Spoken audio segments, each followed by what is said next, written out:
It's December. Are you feeling any difference? We just had Mercury turn direct. We have just had Saturn turn direct.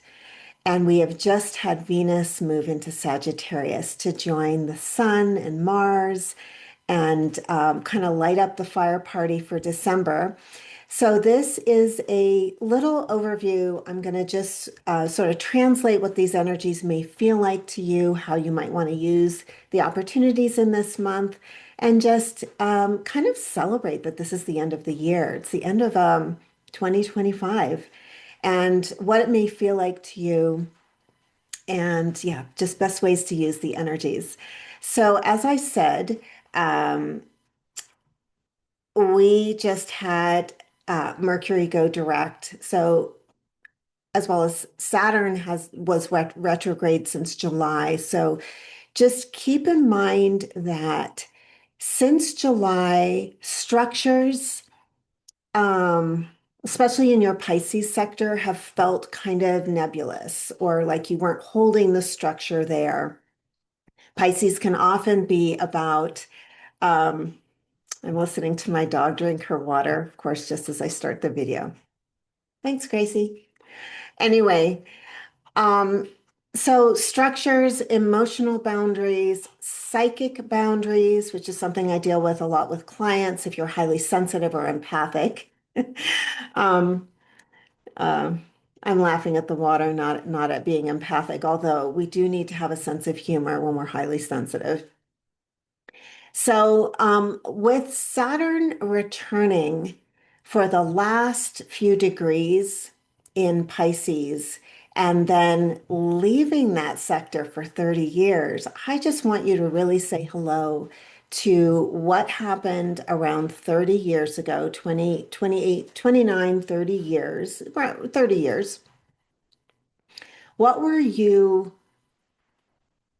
doing the hard work on in your Pisces sector? What were you trying to crystallize, become real, grow up with? And if you're old enough to remember that, you'll be able to have a ping, like a recognition. Oh, wow, this cycle, the last 3 years, was growing my maturity level in the Pisces sector the same way it was 30 years ago. One of the things that happens is we forget the growth. We forget to recognize the growth. And I think it's really important, especially on the ending of a 9 year cycle, and that's numerological, that 2025 is a universal 9 year. So we're also ending 9 years of focus, intent, where our energy has gone. I want you to think about where has your energy been going for 9 years that is in a completion phase. One of the things about nine is it puts you into a feeling of nebulousness or transition or just like not a sense because it's like you've let go of all the energy through the years that you had for this particular intention. So the energy is kind of gone. It's like, I don't want to say that it's gone nowhere, but it's gone somewhere. And now you are in a place where should my energy go next? Because when we move into numerologically, when we move into the 2026 vibration, which is separate from the new year astrologically that happens in March, but still, you're still going to feel this like reset. It's like a little chiropractic, right? When you feel that we are no longer, it's time for something new. So, right now is the last culminating moment before that transition into the new year. So it's a great time after Mercury retrograde for 3 weeks and Saturn retrograde since July to just be like, okay, what have I been working on? What have I been metabolizing? Retrogrades are similar to when the ocean moves out from the shore and you walk the beach and you pick up all the little pieces of glass that have been softened by the water. And it's a moment to like find all the treasures and really analyze everything, and everything's up close and myopic, and you have your glasses on and you're like, oh my goodness, all these details. What do I focus on? But, a lot of the work is psychic. It's deep in the psyche. And so I just want you to just slow down if you can during this, even though in December we have, the Sag energy, which is like party energy and have fun. And oh my God, I'm feeling more enthusiasm. But at the same time, there's so much you've been metabolizing. And what's going to happen as the planets move?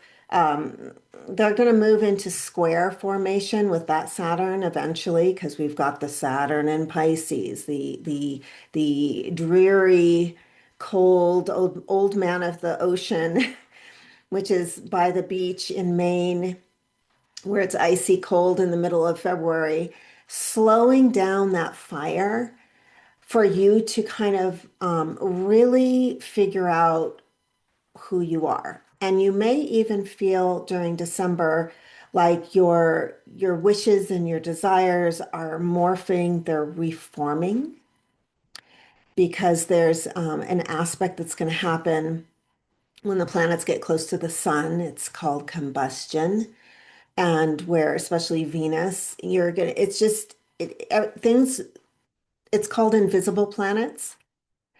But what it feels like is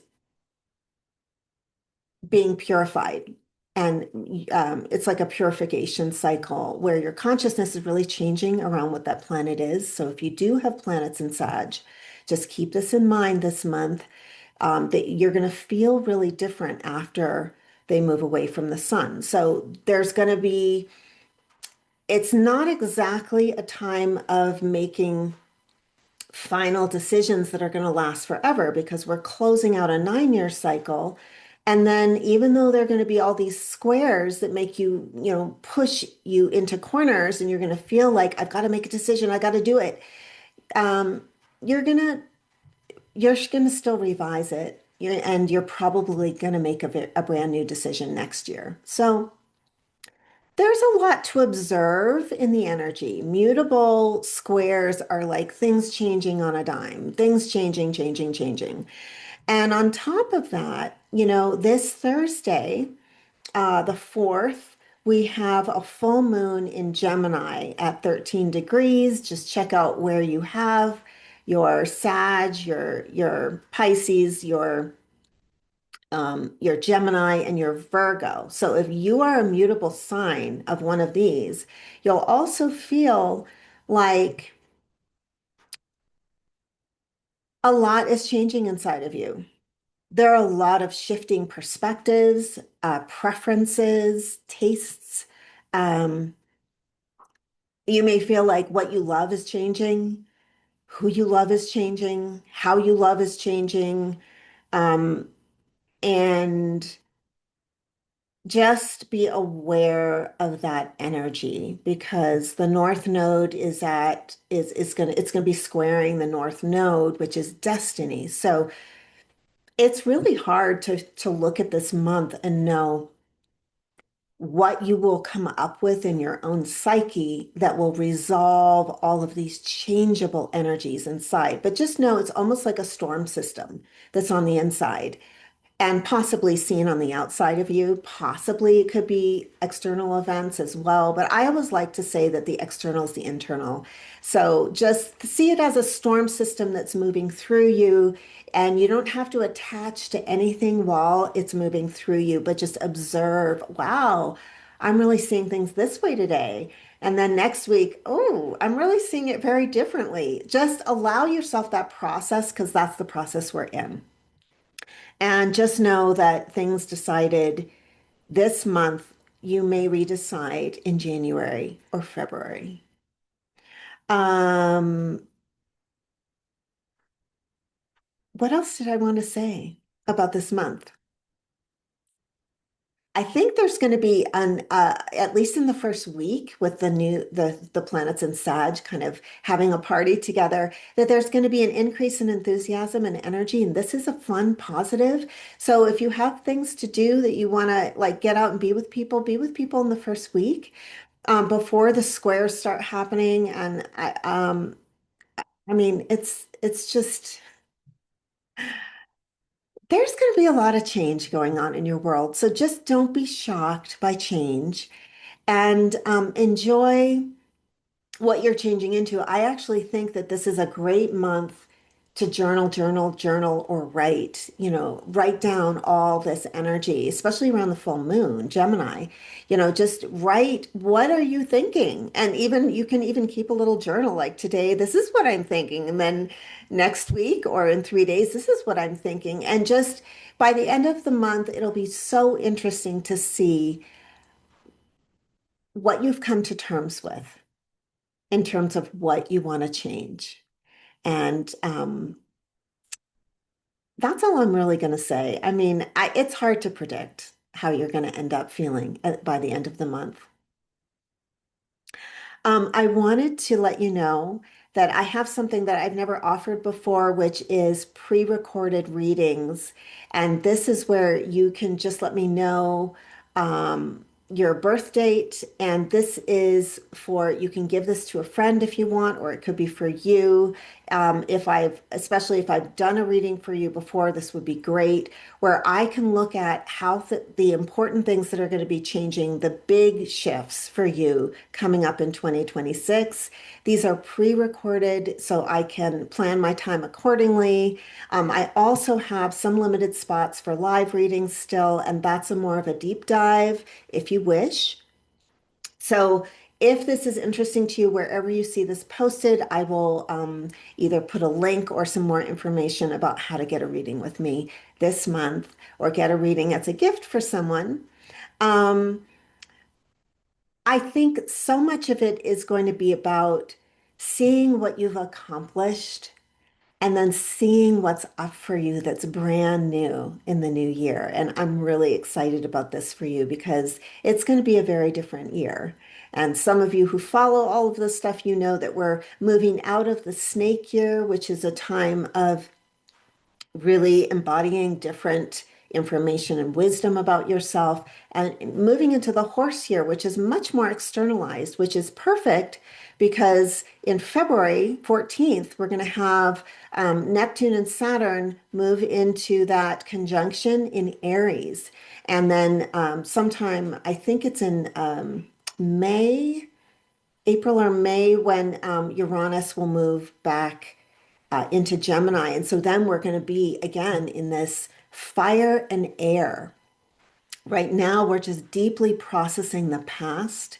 We are deeply moving through our last few paces of Saturn and Pisces and this maturing in this watery area of our chart. And then we will be graduating into something brand new in the new year, 2026. So I'm really excited about 2026. I have a lot of new things I'm working on. Um, and I'm sure you do too. So reach out to me. I would love to know how you're experiencing the full moon this week. How are you doing? Are you keeping your journal and your notes on it? And you can always find me on Facebook or YouTube or Instagram or at tamrachilds.com. I'll see you soon.